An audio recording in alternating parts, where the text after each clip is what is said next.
But what if you had a vision of the future, of the rapture? What would you do? Let me go into the land of the insane that nobody wants to go to. That I see, I'm a Christian, and I see prophecy. Bible prophecy is history written in advance. One thing we know from the prophetic word of God, the Soviet Union is going to invade Israel. The Oriental armies are going to march to raise up the laborers that are needed for this end-time harvest. Meeting God himself on the mountains of Israel. It is written. Armageddon, Doomsday, the final battle, Apocalypse. What are the signs? Oh, there's so many. I just wish I had time for every last one of them. But first of all, horseless carriages. The approach of Father Son toward the vagina of Mother Sky. The seventh day, which is what? The day of rest, which is what? Is the millennium. Isn't the Bible awesome? Near the end of days, the world will be crisscrossed by a device they called a spider web. Could this be a reference to the World Wide Web that links our world like never before? There's something coming. It's coming in your life. It's coming in my life. We cannot escape it. It's called, or at least many are calling it, the Millennium Computer Bug. God is the God of circumstances. He knows the Y2K is coming, and he knows that we're going to be in the middle of it. Spiders go out, and they literally read the whole internet. America must elect a new age president if it wants to survive through the year 2000. A European superstate is forming on the continent of Europe, and it's embracing the entire world. The New World Order. Its leaders are even believed to be reptilian shapeshifters. The beings tell me that they will begin to appear that way to many, many, many people on the planet within the next year or two. They will embed a microchip the size of a grain of rice in and under the skin to keep illegal immigrants from entering. The United Nations is a hotbed of New Age philosophy. And that's the headquarters of the European Union and the place where Antichrist arises. Nostradamus' third Antichrist is on our horizon.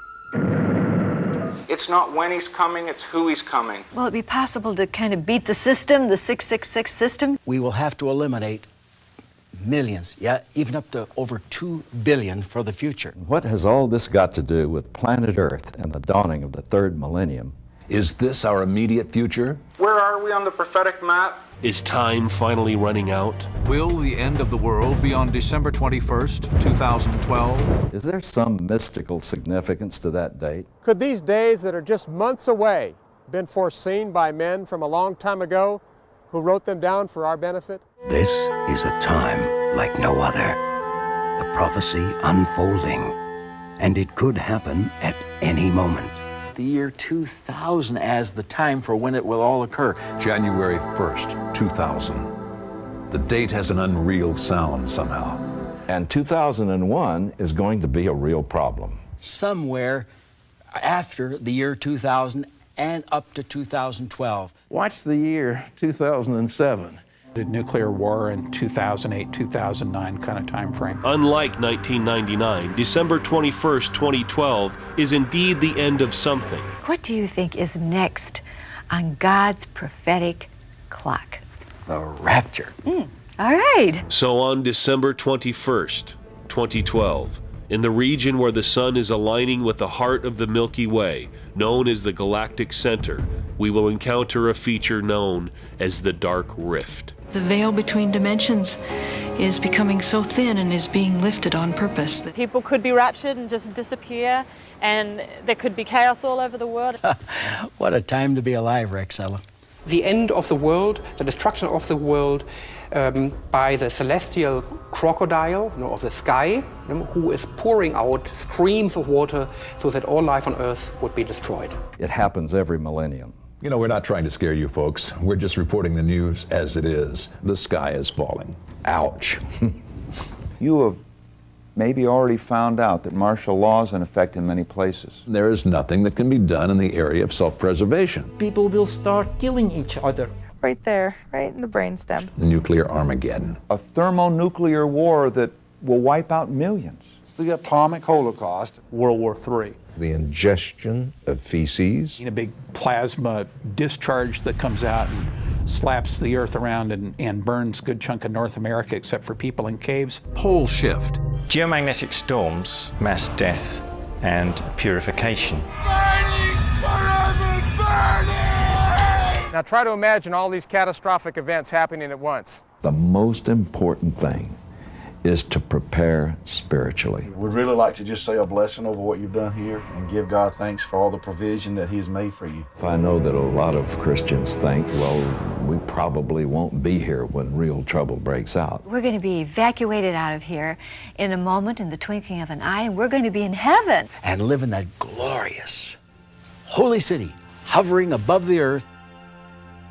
Well, it's hard to say goodbye and let go, and it's hard to see it end when the memories we have made will never happen again. But it's harder for time to ever erase the together times we shared. So when we're apart, remember all the love we've shared together. And for all this love, thank the Lord above, who showed us the way that we can be together forever someday. We can be together forever someday. We can be together forever someday. We really don't have to die.